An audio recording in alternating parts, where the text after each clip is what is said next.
Okay, so let's dive in. Today we're taking a real deep dive into something fascinating. Ancient power, wealth, and how control gets concentrated. But maybe not where you'd first expect. We're heading to Magna Graecia. Now, if you're not familiar, Magna Graecia refers to those extensive Greek colonies that popped up all across southern Italy and Sicily way back, starting around the 8th century BCE. Our goal here, our mission, is really to shortcut the learning curve. We want to understand how the elites there built these, well, incredibly durable systems. Systems based on wealth, sure, but also deep societal control. And crucially, figure out why those ancient blueprints might still surprisingly resonate today. Yeah, and it's, immediately fascinating just thinking about the scale of it. Magna Graecia, Greater Greece, it wasn't just a few scattered outposts. We're talking about some of the most prosperous Greek territories anywhere, often richer, more influential than many cities back on the Greek mainland itself. But being colonies, frontier places, that must have changed how they were governed, right? Compared to the older cities back home. Oh, absolutely. It fundamentally shaped their governance. I mean, think about it. You're on a frontier, you've got local populations to deal with, immediate defense needs, fierce competition for, the best land, the best resources. You just don't have the luxury of slow, maybe democratic consensus building in that kind of high-pressure environment. It naturally pushed them towards oligarchy rule by a small, effective group. It allowed for that rapid decision-making, vital for, survival, frankly, and then for thriving. Okay, so quick decisions needed leads to a small group taking charge. Makes sense. But what made those initial leaders stick? How did they become entrenched ruling classes for the long haul? Well, it seems to be a combination of factors, probably four main ones. First, the original military leaders, the guys who led the colonization expeditions, they often just stayed in charge. Okay, power follows the sword initially. Right. Second, the land there was incredibly fertile. Success in farming, especially grain, olives, wine, led to really rapid wealth accumulation on a scale maybe not seen before. Got it. Big money, quick. Third, how that land was initially divided up. It heavily, heavily favored those early settlers, the expedition leaders, the wealthy backers. So they locked down the economic engine right from the start. And that fourth. Just sheer distance. Being so far from the mother cities in Greece meant less interference. Local elites, these new aristocracies, could consolidate their power without constantly looking over their shoulder, without, democratic meddling from back home. Rich, powerful, and far enough away to basically do their own thing. Okay, now here's where it gets really interesting for me. You said oligarchy, but it wasn't just one kind of oligarchy, was it? These cities apparently developed quite different ways of running things. Yeah, exactly. That's what makes Magna Graecia such a great case study. They adapted. They developed remarkably different oligarchic blueprints tailored to their specific local conditions. We really should unpack the big ones. Sybaris, Croton, Taranto, and Syracuse. They're quite distinct. Let's start with Sybaris then. The name itself sounds luxurious, almost decadent. Yeah, it still does, doesn't it? Sybaritic. Their power seems almost entirely rooted in agricultural abundance. They controlled these incredibly vast, fertile plains, just churning out surplus grain, olives, wine. The elite families there essentially monopolized the best land. Critically, they also controlled the maritime trade routes needed to sell all that stuff, connecting them to places like Etruria, mainland Greece. It's a two-pronged approach. Exactly. Extracting maximum profit from their huge estates, often worked by dependent laborers, not quite slaves, but not free either, and controlling the ports, the choke points for trade. It's a classic economic monopoly playbook, really, based on fertile dirt and controlling the ships. But wait, if it's all about wealth, couldn't new merchants, people who got rich through trade rather than land, challenge the old guard? How did they keep that system stable? That's a great question. It was a constant tension, it seems. They used social insulation, extreme exclusivity. There are stories, maybe exaggerated, maybe not, that the Sybarite elite banned noisy crafts like blacksmithing from the city center just to maintain their peace and quiet. Their wealth didn't just buy land, it bought separation. Wow. Okay, so wealth buys distance, literally. That sets a clear baseline. Now, Croton, you mentioned philosophy. That sounds like a totally different angle. Completely different playbook. It's fascinating. While Sybaris measured power in, say, shiploads of grain, Croton's elite power became intertwined with, ideas, equations, ethics, a whole philosophical system. This shift seems largely down to one figure, Pythagoras, who arrived there in the late 6th century BC. Pythagoras, the triangle guy. He was involved in politics. He was much more than just a mathematician. His philosophy, His whole way of life with its, mathematical principles, ethical rules, even specific dietary restrictions, became the ideological bedrock for the ruling class in Croton. They adopted it wholesale. And this complex intellectual framework served as justification for their rule. It wasn't just about being rich or from the right family. It was about possessing superior wisdom, discipline, moral rigor. It set them apart from everyone else. So their claim to rule wasn't just birthright or money, but like intellectual and moral superiority. That's a powerful way to legitimize staying in charge. Almost unarguable if you buy into the system. It's a very strong ideological lock, yes. It inherently justifies why only they are fit to rule. Okay, fascinating contrast. Let's shift south to Taranto. Their power seems more active, more based on doing things militarily. Yes, Taranto's elite power structure was centered on military and maritime dominance. They controlled a strategic location on the Gulf of Taranto, a major trade hub. Their authority rested heavily on maintaining powerful naval forces. These weren't just defensive, they were crucial for protecting the commercial shipping that made the city rich. And here's the key insight. It was often the same elite families commanding the warships and owning the merchant fleets being protected. So there's a direct feedback loop.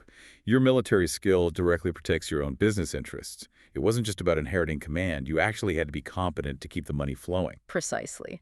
Military success and commercial success were completely intertwined for the Tarentine elite. It demanded capability, not just status or lineage, though those certainly helped. Interesting. Okay, one more major player. Syracuse and Sicily. You describe their system as complex, involving networks. Syracuse is maybe the most intricate of the bunch.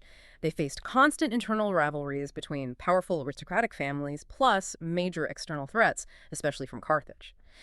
Their system relied on complex, shifting alliances among these families. Power wasn't static, it wasn't held permanently by one dynasty. It seems to have rotated based on carefully negotiated deals, strategic marriages, temporary coalitions, all designed to maintain collective elite control and, crucially, prevent any single family from becoming too dominant and turning into a tyrant. It sounds exhausting, frankly. Constant political maneuvering. Wow. Okay, so we have these four distinct models. Economic monopoly in Sybaris, philosophical justification in Croton, military commercial power in Taranto, and these complex alliance networks in Syracuse, different flavors of oligarchy. Now, let's get into the mechanics. Once these groups had power, how did they keep it? What were the specific, systemic things they did to make sure power stayed within their circle, generation after generation? Right. This is about the nuts and bolts of maintaining control. It wasn't accidental. It was sustained through very deliberate, often rigid, mechanisms designed specifically to limit who could participate in political life. The most fundamental barrier was economic standing. You generally had to be wealthy, a significant landowner, a major merchant, to even get your foot in the door of political influence. If you didn't meet the property or wealth thresholds, you were just out. And this wasn't just customary, it was written down. Often, yes. We see evidence of codified rules, things like explicit wealth thresholds to hold public office, access to the main political assemblies, often restricted based not just on wealth, but on family lineage. You had to belong to the right families. And key decision-making bodies, like councils, were frequently hereditary, keeping legislative power tightly controlled. It created systematic legal barriers for anyone outside the elite circle. Okay, so the law keeps people out. Yeah. But how do they keep the elite group itself cohesive and believing in their own right to rule? You mentioned educational control earlier. That sounds key. Absolutely crucial. The ruling class made sure they had exclusive access to the kind of education needed for leadership, philosophy, rhetoric, public speaking, military strategy. Think back to Croton, those Pythagorean schools. They were essentially closed institutions, primarily for the children of the elite. They weren't just learning math, they were absorbing the very ideology that justified their family's position in society. It's like an ancient version of elite boarding schools or, I don't know, specialized MBA programs today, maybe. Creating shared mindset and network. That's a really good analogy. And the gymnasium system, which we often think of just for physical training, served a similar social function. It was like an exclusive club for young aristocrats. It's where they networked, formed alliances, absorbed the elite culture systematically, excluding non-elites from building that kind of social capital needed for advancement. Business and politics probably got done there as much as wrestling. And then there were the temples. I was surprised to see how much they functioned almost like state institutions. Yeah. Oh, definitely. The line between religion and politics was incredibly blurry, maybe non-existent in some ways. Temples served as major power centers, fusing religious, economic, and political authority. How so? Well, first, temples like the massive Temple of Heraclea near Croton were huge economic engines. They controlled vast agricultural lands, received tributes, managed significant wealth, almost like corporations. Second, they were political legitimizers. The priests, who were exclusively drawn from elite families, performed the rituals, interpreted omens, essentially gave divine blessing to government decisions. Hard to argue with the gods, right? Right. And third, they acted as social gatekeepers, controlling festivals, determining who participated. Crucially, these priesthoods were often hereditary, passed down within the same ruling families. So challenging the political status quo could easily be framed as challenging the gods themselves as heresy. It added this incredibly powerful, almost unshakable layer of authority. A hereditary political bureaucracy disguised as religion. That's quite a system. Okay, let's shift to the results. All this control, what did it build? Let's talk about the economic foundations and the physical legacy. You mentioned fertile land and sea access. Those were the pillars. The incredible wealth that underpinned elite power came directly from monopolizing the production and distribution of key agricultural goods. Grain, olive oil, wine. These weren't just for local use, they were major export commodities across the Mediterranean. And trade routes were key. Essential. And sometimes it was about specific high-value goods. The elites in Taranto, for example, apparently dominated the very lucrative purple dye industry made from murex shells. That required controlling the coastline where the shells were found and the specialized trade networks. Syracuse, sitting where it did, became this vital hub managing shipping between Sicily, North Africa, and Italy. Controlling these networks was controlling wealth. But these systems weren't static, right? They must have faced challenges, infighting, external wars like with Carthage, maybe trade routes shifting. How resilient were they? They were constantly tested. And they were surprisingly adaptive, at least for a while.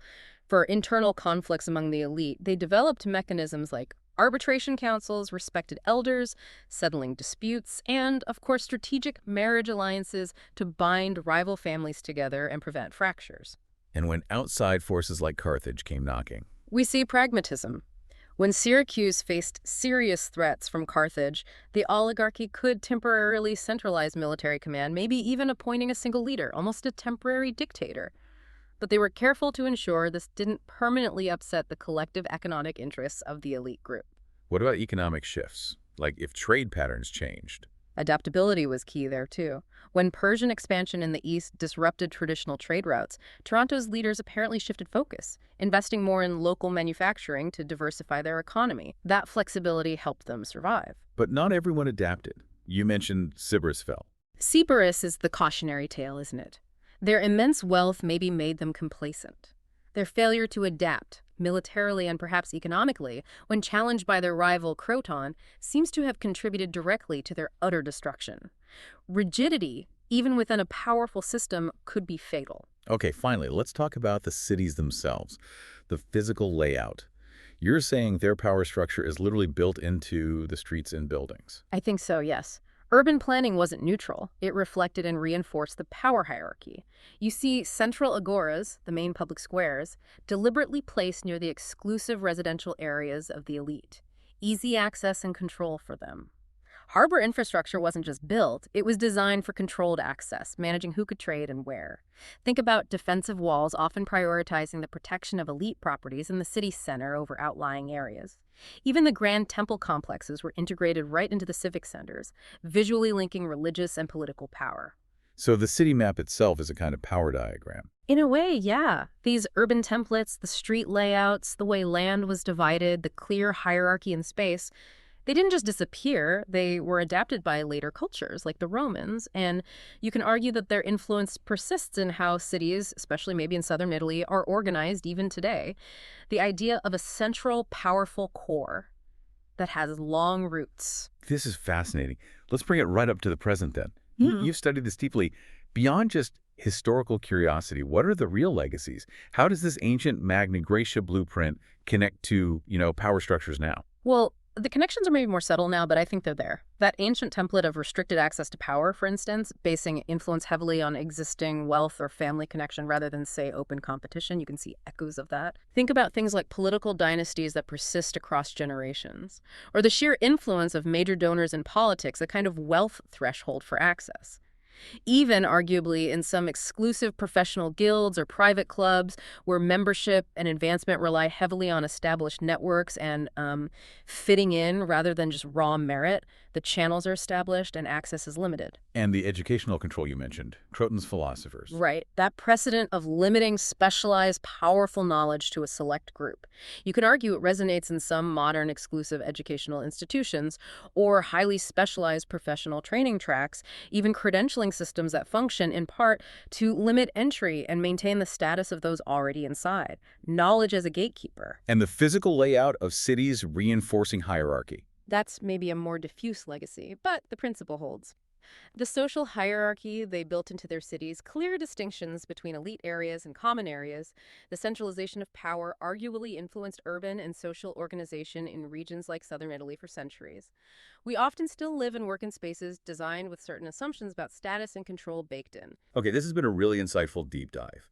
We've traced how these ancient oligarchies in Magna Graecia weren't just footnotes, but actually developed these sophisticated and durable blueprints for concentrating and maintaining power. Blueprints that didn't just vanish. So maybe here's a final thought for you, the listener, to mull over. The oligarchs of Magna Graecia, in their various ways, created systems where legitimacy often seemed to stem heavily from continuity, from lineage, from established wealth, from being part of the recognized group. Even in military Taranto, competence ultimately served to maintain that continuity for the elite families. So the question is, how much of the power we see around us today, whether it's in government, in corporations, maybe even in cultural institutions, is still shaped by that deep, ancient preference for continuity over perhaps pure capability or open access? Something worth thinking about.